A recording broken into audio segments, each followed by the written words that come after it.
Period regular হচ্ছে না, সেক্ষেত্রে আমরা সবসময় বলি যে প্রত্যেক মাসে পিরিয়ড হতে হবে এরকম কোনো দরকার নেই। আমরা বলছি যে প্রতি 3 মাস অন্তর একটা পিরিয়ড দরকার, কারণ হচ্ছে যে বছরে 4টে পিরিয়ড দরকার, প্রত্যেক মাসে পিরিয়ড হওয়ার দরকার নেই।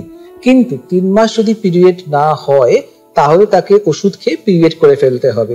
তার একটাই কারণ হচ্ছে যে যদি পিরিয়ড না হয় এই যে ইউট্রাসের লাইনিংটা আছে এটা খুব থিকেন্ড হয়ে যাবে, এবং দেখা গেছে যে খুব থিকেন্ড লাইনিং হলে এন্ডোমেট্রিয়াল ক্যান্সার বা জরায়ু এই লেয়ারের মধ্যে যে ক্যান্সার তার সম্ভাবনা বাড়ে। তার মানে এই না যে ক্যান্সারটা হবে, তাই জন্য বলা হয় প্রতি 3 মাস অন্তর একটা করে পিরিয়ড হয়ে যাওয়া উচিত। এবং সেই ক্ষেত্রে যেটা বললাম আমরা ওই কন্ট্রাসেপটিভ পিল প্রজেস্টেরন দিই। এবার মা বাবার কনসার্ন হয় যে এত ছোট বয়সে কি পিলস খাওয়া ভালো, সেটা খুবই কমন কোশ্চেন। একদম। আমরা ইউজুয়ালি 16 বছর বা 16 বছর আগে পিলস দিই না খুব একটা। তার কারণ হচ্ছে যে কন্ট্রাসেপটিভ পিলস খেলে হাইট কমে যায়, যে বোনের জয়েন্টগুলো তাড়াতাড়ি করে ফিউজ হয়ে যায়। তো যদি দেখা গেল যে শুধু প্রজেস্টেরন হরমোনে কাজ হচ্ছে, ভেরি গুড, আমরা তাই দিই। যদি তাকে কন্ট্রাসেপটিভ পিলস দেওয়া হয় আপনার ডাক্তারবাবু নিশ্চয়ই তাকে দেখে তারপরে ভাববে। আর একটা হচ্ছে যে এই বাচ্চাগুলো ঠিকঠাক রেগুলার ওষুধ খেতে পারে না, তাদের কত কম ওষুধ দেওয়া যায় ততই ভালো। আর কন্ট্রাসেপটিভ পিলস ট্যাবু হিসেবে ভাবার দরকার নেই, কারণ এটা কম্বাইন্ড মানে হরমোনাল পিলস, এটার মধ্যে হরমোন রয়েছে।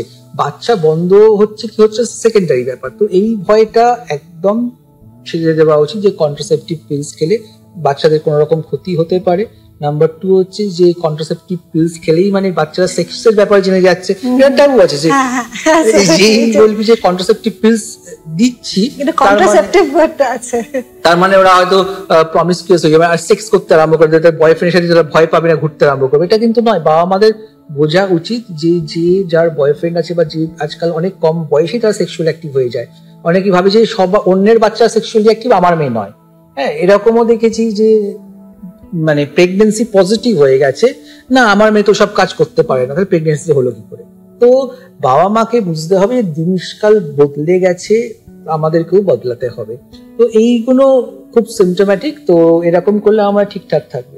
মানে you have to be your বাচ্চার যে মেয়েটার বন্ধু হতে হবে, না হলে কিন্তু তার মন খারাপ, তার যে বুলিং হওয়া এসবগুলো কিন্তু আপনি জানতে পারবেন না। আমার মনে ডিপ্রেশন আর এটার একটা জিনিস এটাও হতে পারে যে যদি আমরা ফ্যামিলি থেকে একটা পজিটিভ বডি ইমেজ ওদের মধ্যে ইনস্টিল করতে পারি, সেটাও ইম্পর্টেন্ট। কারণ অনেক সময় যারা ওবিস থাকে ওরা হয়তো ভাবছে যে এটার জন্য মানে পিসিওসও আছে আমার সাথে, তো একটা নেগেটিভ চলে আসে, তো আরো ওরা মেন্টালি ডিপ্রেসড হতে থাকে। একদম। মনে কর যার ওজন একটু বেশির দিকে আছে, সে তার মায়ের সাথে বা জামা কিনতে গেল, তার একটা জামা পছন্দ হলো যেটা হয়তো হাতটা কাটা রয়েছে বা একটু ছোট মতো, তার মা হয়তো তাকে বলে দিল তুই মোটা রয়েছিস, তোর এই জামাটা পছন্দ হবে না। ইনস্টেড অফ এনকারেজিং হ্যাঁ তুই পর, মানে সেলফ লাভ। আমরা যেটা বলি যদি মেয়েটা যদি ওই জামাটা পরে খুশি হয়, ওয়াই ওন্ট শি বাই ইট, তাহলে সে কিনবে।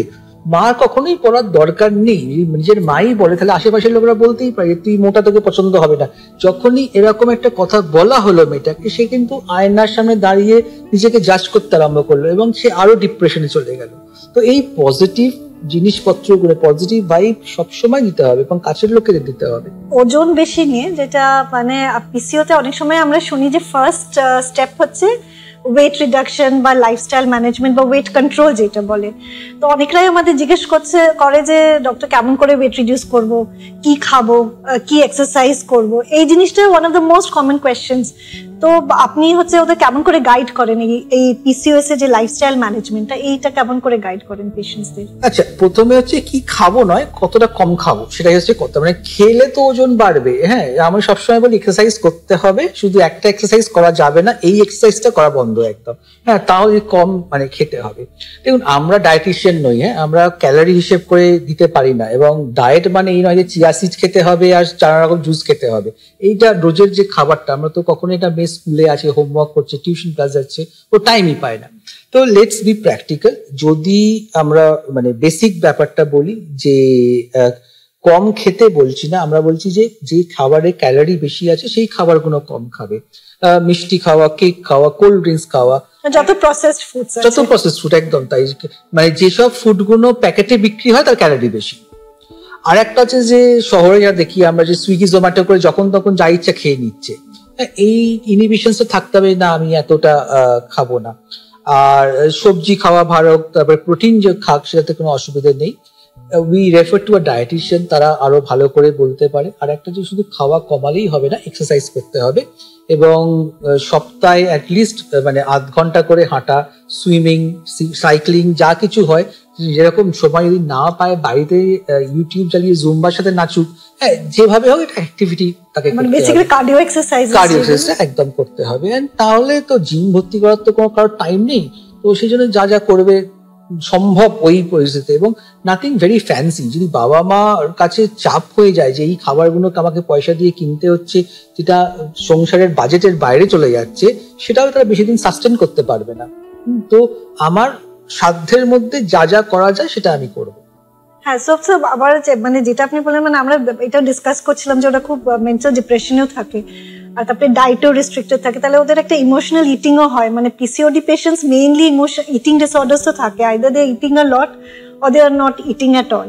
তো মাইন্ডফুল ইটিংটা আমার মনে হয় খুবই ইম্পর্টেন্ট। আপনি যেটা বললেন যে কখন আমি কি ট্রিগার্স আছে যে আমার যদি বেশি খেতে ইচ্ছা করছে আমি অত খাবো না, কিন্তু ঠিকঠাক হেলদি ফুড খাবো, এটা মানে is more important than following all the fancy diets. একদম একদম। আরেকটা বলা হয়, আমরা যেমন শিখেছিলাম যে খুব ছোট থালাতে খেতে, কারণ থালাটা যখন ভর্তি থাকে ইট গোজ টু দ্য ব্রেন যে আমি অনেক খাচ্ছি, তাহলে তার ওই মনে হবে যে আমি অনেকটা দেখি, চোখে দেখি মানে আমি প্রচুর, আমার পেটটা ভরা আছে আর কি। যদি না বড় থালাতে যদি খায়, সেই মনে হবে খাবারটা অল্প আর একটু কিছু খেলো, তারপর টিভি দেখতে দেখতে বা ফোন দেখতে দেখতে খাওয়া, মানে সে খেয়েই যাচ্ছে। সব বাচ্চারাই আজকাল টিভি দেখতে ফোন দেখতে দেখতে খায়। একদম একদম তাই। তো সে বুঝতে পারছে সে কতটা খাচ্ছে, এই মানে পেটটা তো ওভার ইটিং হয়ে যাচ্ছে, এই ব্যাপারটাকে ভাবতে হবে। তাহলে মানে ওয়েট আর লাইফস্টাইল মানে এই জিনিসগুলোর বাদেও তারপরে আর কি ওষুধ, মানে সাপ্লিমেন্টস অনেকরা বলে যে আমি কি ওষুধ খাবো, মানে ভাইটামিন ডি সাপ্লিমেন্টেশন যে আমরা দিচ্ছি, এগুলোর কতটা রোল আছে পিসিও পেশেন্টসদের? আমাদের যদি ভাইটামিন ডি কম থাকে ভাইটামিন ডি দেওয়া হবে, তার মানে এখানে সবারই কম থাকবে। দেখা গেছে যে বেশিরভাগেরই ভিটামিন ডি কম থাকে, তাই জন্য তাকে প্রেসক্রাইব করা হয়। আর হেলথ ড্রিঙ্কস বা এসবগুলো যখন বলা হয়, আমরা বলি কোনো দরকারই নেই হেলথ ড্রিঙ্কস খাবার, ফ্যান্সি কোনো খাবার খাওয়ার, রেগুলার যেরকম খাবার সেরকম হোক। তুই কি অ্যাডভাইস দিস এইসব ব্যাপারে? এমনিতে the same as you said, usually আমরা অ্যাডভাইস করি more of the regular healthy lifestyle, যেটা ডেফিসিয়েন্সি আছে যেটা দিচ্ছি, কেন সাপ্লিমেন্টস হয়তো কিছুটা রিকভার করবে, বাট লং টার্ম প্ল্যানে তো it will be the dietary, যেটা আমরা ডায়েট যেটা খাচ্ছে সেটা ম্যাটার করবে। স্যার আরেকটা খুব কমন মেডিকেশন যেটা পেশেন্টরা ফিরে আসে, যে আমরা হয়তো লিখেছি, আমরা অনেক সময় মেটফর্মিন ওষুধটা লিখি, তারপরে হয়তো 1-2 মাস পরে পেশেন্টটা এসেছে বা হয়তো ফোন করলো কি ডক্টর বাবু বলছে যে আপনি তো সুগারের ওষুধ দিয়েছেন, কিন্তু এটা তো সুগারের ওষুধ না, তাহলে আমি কি খাবো?